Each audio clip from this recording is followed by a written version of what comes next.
Só para contar um pouquinho para vocês, eu sou graduada em moda aqui pela Universidade do Estado de Santa Catarina, né? E fiz moda, fiquei 4 anos estudando moda, saí, comecei a trabalhar com moda infantil. Depois de 5 anos, então, eu disse, vou fazer uma especialização e comecei um mestrado em paralelo.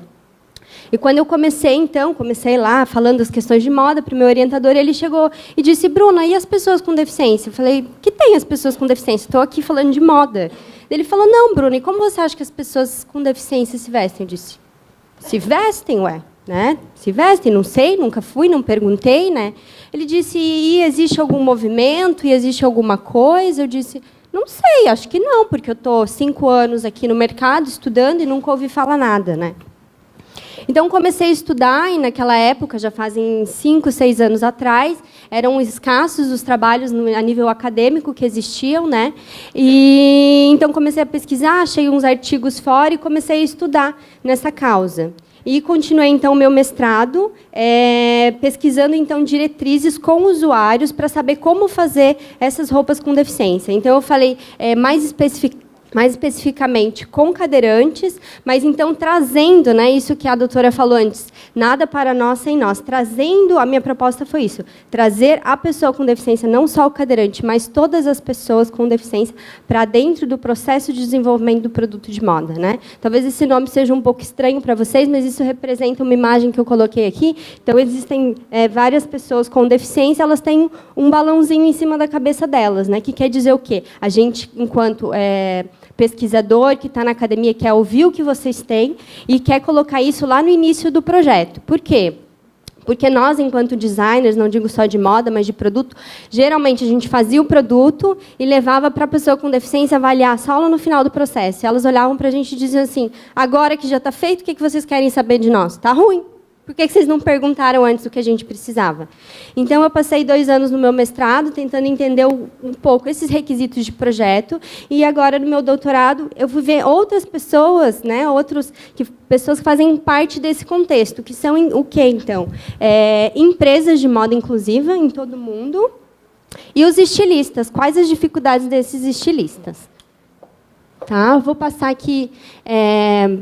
Só para contextualizar um pouquinho para vocês, né? A gente está falando de direitos da moda e o que isso tem a ver diretamente com moda inclusiva. Como já foi colocado aqui, os direitos da moda, não sou da área do direito, né? Mas ele tem várias questões, entre elas eu coloquei ali as questões ambientais e de sustentabilidade. Então, eu trouxe para a gente uma autora que coloca que a sustentabilidade ela engloba questões de igualdade e justiça social. E quando a gente fala em igualdade e justiça social, a gente não está falando só para aquela pessoa que está plantando algodão, entrando em contato com agrotóxico, ou aquela pessoa que está recebendo pouco para costurar as roupas. Eu quero dar igualdade e justiça social também para o meu consumidor final, para que ele seja incluído na moda. E, para moda inclusiva, alcançar aqueles objetivos ali, que é a inclusão, que é a acessibilidade, que é dar autonomia para essa pessoa, que ela consiga se vestir sozinha, que ela tenha saúde e segurança. Por exemplo, eu conversando com pessoas com deficiência, muitas vezes elas diziam, Bruna, eu me sinto sufocada na hora de colocar um casaco. Eu já machuquei o meu corpo, a minha área genital, tentando fechar um zíper que eu não conseguia. Eu tenho uma escara na parte de trás do meu corpo, porque eu sofri um acidente, não sabia como era se vestir adequadamente, e fiquei sentada em cima de um botão que me provocou, então, uma escara, e fiquei tanto tempo no hospital. Então, que produto é esse pensado para um usuário, né, que não pensa, que não pergunta para ele o que ele precisa? Questões de conforto, questões de autoestima. A felicidade de ver uma pessoa que conseguiu se vestir sozinha com uma roupa que, além de ser funcional, é bonita. E ela dizer, nossa, hoje eu me visto e eu vejo as outras pessoas ao meu redor vestindo roupas com conceitos estéticos e conceitos de moda e eu me sinto realmente incluída. Isso realmente é inclusão, né? E isso tudo gera o quê? Então, qualidade de vida. Porque quando a gente se sente bem conosco mesmo, quando a gente tem autonomia de colocar e tirar uma roupa, que também faz com que a gente saia de casa e consiga ir num banheiro e tirar e colocar uma roupa, né? Então, quantas pessoas deixam de sair de casa porque tem que ter alguém junto para ajudar na hora de uma necessidade? Então, quando ela tem autonomia, ela ganha esse espaço social. Ela começa a ter mais liberdade para ir trabalhar, para ir estudar e para desenvolver tantas outras atividades, né? Só para falar um pouquinho para vocês, então, eu fiz uma pesquisa, né, como eu falei, no doutorado estou fazendo, e busquei, então, no ano passado, quais empresas existem de moda inclusiva. E no mundo existem 35 empresas de moda inclusiva, né, no mundo inteiro. Nossa, é muito pouco. Podem existir mais algumas na China e no Japão que eu não encontrei devido à língua, mas são só essas. E dessas, 18% estão nos Estados Unidos, 18 delas estão nos Estados Unidos, 7 na Inglaterra, 3 no Brasil, que então são área moda inclusiva, Equal moda inclusiva e lado B moda inclusiva. E temos 3 na Escócia, 2 em Portugal, 2 na Alemanha e na Itália. Durante meu doutorado, eu tive a oportunidade de ir em algumas dessas empresas e conversar com eles e dizer, então, qual que é a dificuldade, né? Ou é tudo bom, é tudo legal? Como que é fazer roupa para pessoas com deficiência? Infelizmente, eles me disseram, Bruna, não é fácil. É difícil porque esse contato com a pessoa com deficiência, às vezes, é difícil, e vender roupa pela internet, às vezes, é difícil, às vezes, a gente não consegue atingir a necessidade dela. E, infelizmente, por exemplo, uma das empresas estava há 10 anos no mercado e ela ainda não tinha um lucro. Então, ele acabava se mantendo com outras fontes de renda, que é uma questão que a gente traz aqui para o direito da moda, né? Que legislação que é necessária para incentivar essas pessoas conseguirem subsistir, essas empresas fazerem roupa para as pessoas com deficiência, para a gente pensar e refletir um pouquinho, né? Então, estudando um pouco estratégias de mercado, estratégias econômicas, a gente chega a um tipo de projeto de produto que chama cocriação. Então, a gente traz a pessoa com deficiência para dentro desse projeto. A gente traz ela para dentro da confecção e conversa com ela antes de a gente fazer essa roupa. Então, ela ajuda a escolher o aviamento, né, se vai ser um elástico, ou vai ser um zíper, ou vai ser um velcro. Ela ajuda a escolher um tecido, porque, às vezes, um tecido muito pesado dificulta ela conseguir colocar, ou esquenta demais na cadeira de roda. Ela escolhe em que local da roupa esse bolso é adequado, ela consegue ter acesso. Ela escolhe questões de tamanho, porque, às vezes, uma roupa sob medida ela é mais adequada do que uma roupa feita numa grade PMG. Então, esse seria um modelo ideal. Você pode vender pela internet, trabalhando com módulos, você mostra para essa pessoa quais os módulos existem e ela pode escolher dentro de uma variedade apresentada num site, por exemplo. E fui falar um pouquinho também com os estilistas de moda inclusiva. E entrevistei, então, 26 estilistas, e eles me falaram que essa cocriação ela já é feita no processo de desenvolvimento do produto, assim como a nossa colega colocou aqui. Ela me ligou e me perguntou qual era o meu sonho. Mas, mais do que perguntar qual que é um tema de coleção, a gente precisa perguntar os requisitos de projeto, né? Então, tecidos, aviamentos, modelos que são adequados. Então, isso já é feito. E, a partir das colocações desses estilistas, eu vou passar um pouquinho que me disseram um tempo e ele está reduzido, tá, pessoal? Eu tenho? Então tá ok. Então, eu perguntei para esses estilistas, e quais as dificuldades que vocês têm? Eles me disseram que 57% tiveram dificuldades na escolha de aviamentos, 42% no desenvolvimento das modelagens e 27% em combinar a funcionalidade estética. Porque, assim como a nossa amiga também colocou, a gente até encontra umas roupas inclusivas, mas aquela roupa que, às vezes, eu mostrava para a pessoa, ela dizia assim, você usaria isso, Bruna? Eu digo, ela é bem funcional, mas assim, não é muito bonita. Não é do meu estilo, né? E, às vezes, a gente tem que chegar e dizer qual é o seu estilo. Porque a pessoa não quer ter o estilo pessoa com deficiência. Ela tem o estilo dela. Ela é fashion, ela é esportiva, ela é skatista. E a gente tem que perguntar isso para ela, né? Então, eu propus para eles, eu perguntei para eles também, vocês sentem falta de um método, de uma ferramenta que ajude no desenvolvimento de produto? E 73% dessas pessoas que já fizeram a coleção diziam, sim, nós sentimos falta.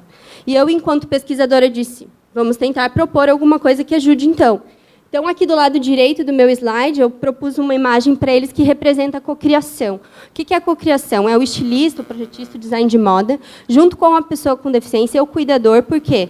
Não que a pessoa com deficiência não responda por si, mas no caso de ter uma deficiência intelectual ou de ser um menor de idade, um pai, uma mãe ou qualquer cuidador pode estar ajudando. Então, ele vem junto para esse processo de desenvolvimento da roupa. E, às vezes, um terapeuta ocupacional ou um fisioterapeuta que ele entende também, na minúcia, o que essa pessoa consegue fazer de movimento. Então, todas essas pessoas junto, desenvolvendo essa roupa. Perguntei, esse esquema de cocriação, esse método de cocriação, vocês acham que isso seria bacana? E 88% disseram que acreditavam que era legal. Então, eu continuei a minha pesquisa e desenvolvi, então, esse que é o método. Nossa, é um monte de coisa, né? Para quem é da área da moda, ele é simples, né? Então, ele tem 3 fases. Né? A primeira lá é amarelo pré-design, depois uma fase de design, que é uma fase que a gente gera os desenhos, e então uma fase de prototipagem e avaliação. E nas fases em verde desse método, o que eu tenho? Workshops de cocriação. O que são isso, então? Primeiro, o estilista, lá dando um exemplo lá da figura que está amarela. Primeiro, o estilista define um cronograma, define um público-alvo. Pois ele faz um workshop, senta com essas perguntas, com essas pessoas, e pergunta, o que vocês precisam? Aí ela vai dizer. Aí, além de ela dizer, a gente vai testar. Então, abre esse zíper aqui, deixa eu ver se é fácil. Não é tão fácil, talvez se a gente substituir por um botão de ímã, fique melhor. Então, testa o botão de ímã e a gente faz alguns testes. Depois disso, a gente faz o quê? A gente faz uma pesquisa de tendência, a gente escolhe um conceito de coleção, faz um painel de tecidos. Por quê? Porque não é só uma roupa funcional. É uma roupa que é moda. E quando a gente diz que ela é moda, ela é diferente de vestuário, porque ela tem todo um conceito de estilo, um conceito de levantamento de tendências. Ela conversa com o resto das pessoas, com o que o resto das pessoas está usando de moda no mundo. É uma questão realmente de inclusão, né? Então, assim por diante. Na fase 2, então, elas vão desenhar essas roupas juntas. E na fase 3, eles vão experimentar essa roupa e vão dizer, ficou bom, ficou ruim, tem que melhorar alguma coisa. E quando a roupa estiver ok, então, daí sim, ela vai partir para uma linha de produção e poder ser vendida numa escala industrial. Então, fiz esse método e disse, bom, vamos fazer alguns testes, né? Vamos ver se o método funciona, se é legal. Então, eu trouxe algumas fotos para vocês da aplicação desse método, que chama Co-Wear. Então, da ideia de vestir e vestir em conjunto, né, da cocriação. Eles são fotos caseiras, não são fotos que nem a do Prêmio Brasil Sul de Moda Inclusiva, né, que já são produzidas, mas das primeiras avaliações desse teste. Então, ali, a primeira roupa, a gente fez uma calça para uma menina cadeirante, com sobrepeso, que tinha mielomeningocele, e ela queria uma calça da moda. Então, tinha que ser mais alta atrás, porque ela tinha as marcas da cirurgia que ela não gostava. Se vocês verem ali, ele tem um bolso bem na parte da frente, que é onde ela conseguia encaixar o celular dela. Ela queria uma calça de veludo molhado. Não fui eu que escolhi aquela calça prateada, mas era assim que ela queria. Então, a gente levantou os requisitos dela e fez para ela. A segunda calça em preto ali era para uma menina cadeirante que não tinha destreza fina. Então, o que a gente fez? Ela queria com um laço, mas ela não conseguia dar um laço. E daí ela ia ficar dependente da cuidadora dela. Então, a gente colocou um laço pronto, feito ali, colocamos botões de ímãs na lateral, tiramos o zíper, né, aumentamos um pouquinho atrás, porque quando a pessoa fica sentada, ela precisa de um tecido a mais na parte de trás, para a calça não ficar muito baixa, dar conforto. O terceiro, então, era um menino que tinha uma paralisia cerebral muito, muito severa. E ele não conseguia, ele tinha movimentos espásticos, e às vezes joga a perna, joga o braço. Então, só em a gente aumentar um pouquinho o cos dessa roupa e colocar um pegador aqui do lado, ele já conseguia subir essa calça com muito mais facilidade. Ela não ficava enroscando na parte de trás da roupa, do corpo. E ele conseguia ajeitar essa calça no corpo, ele conseguia se vestir sozinho. E o mais interessante é vocês verem a alegria dele conseguindo realizar a tarefa, porque essas pessoas são muito esforçadas, né? Às vezes a gente coloca a roupa e diz, ai, cansei. Eles ficam, às vezes, né? Numa parte dessa pesquisa, eu perguntava assim, quanto tempo vocês demoram para se vestir? Eles me diziam, 30 minutos, 40 minutos. Gente, o que é 30 minutos se vestindo com esse tempo, com essa vida corrida que a gente tem? Então, quando eles conseguiam colocar uma calça em 2 minutos, que nem nossa amiga falou, era uma alegria, né? E a gente, enquanto projetista, sentia isso também. O outro menino também, ele disse que o importante para ele era estar na moda. Então, ele viu essa calça no modelo jogger, né, de um tecido, ele queria que fosse nessa cor meio dourada. E a hora que ele viu a calça e que ele conseguiu colocar sozinho, porque ela até tem a braguilha ali, a parte que finge que tem o zíper, mas, na verdade, ele coloca todo pela parte do elástico, né? Ele ficou muito feliz. A última roupa, ali, um shorts preto, era para um menino que tinha Down, né, tinha um comprometimento. E ele tinha dificuldade, porque parece muito simples, né? Mas, por exemplo, os shorts, bermuda, tem um cadarço dentro. Então, ele estava em casa, a mãe ia lá, fazia o cadarço, mandava ele para o colégio. Aí, no colégio, naquela pressa, ele ia puxar e embolava aquele cadarço. Ele não conseguia tirar, porque ele não tinha destreza fina. e ou ele chamava alguém, ele ficava constrangido, ele ficava agoniado, e no final o que acontecia? E a tristeza dele, e o bullying que gerava, e todo o constrangimento. Então, algumas dessas pessoas, quando elas colocaram a roupa, elas diziam, mas eu posso ficar já? Não preciso botar mais a minha? Posso ficar com essa? Eu dizia, posso. Aí as que tiravam, beijavam a roupa, me beijavam. Então, assim, a emoção de ver que você consegue contribuir, que é uma gratificação para a gente como estilista, como design de moda também, né?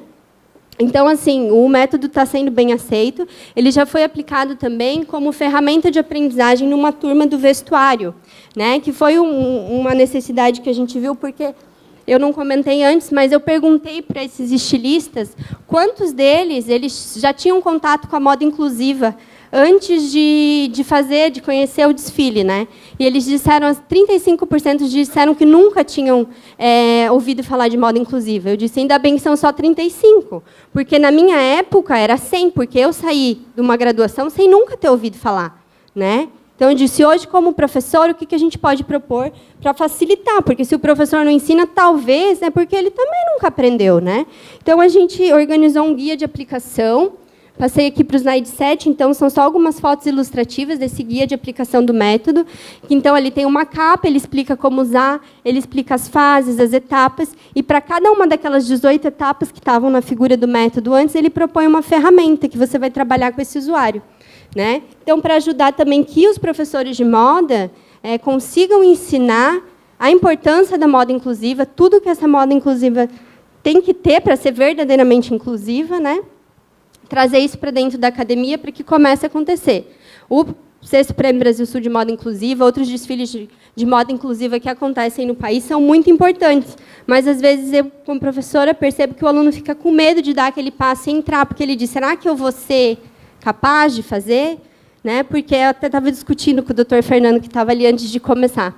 Para a pessoa que tem deficiência, às vezes vocês olham para a gente e dizem, ai, aquele povo fica lá estudando, lá na universidade, né? Eles não sabem de nada. Por que eles não vêm aqui? Por que eles não pensam na gente?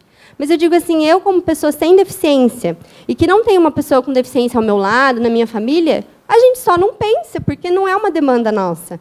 Então, eu acho que esse momento de trazer, de fazer isso, esse momento de seminário, que é muito importante para a gente conhecer as demandas de vocês, né? Quando vier algum pesquisador chato para vocês, dizer assim, posso fazer umas perguntas? Que vocês tenham paciência e falem para a gente o que vocês precisam. Porque, às vezes, a gente fica falando daquele usuário ideal, né? Loiro, alto, rico, com tantas demandas que a gente pode ter reais, para fazer um projeto real para pessoas reais e não um projeto, né, ilusionário para um público que às vezes nem existe, né? Existe, mas é uma minoria. Então, gente, esse é um pouquinho do método, do que eu fiz. Eu coloco algumas referências, então, do trabalho. Deixo aqui o meu contato também. Muito obrigada pela atenção de todos. E foi um prazer estar aqui com vocês essa noite.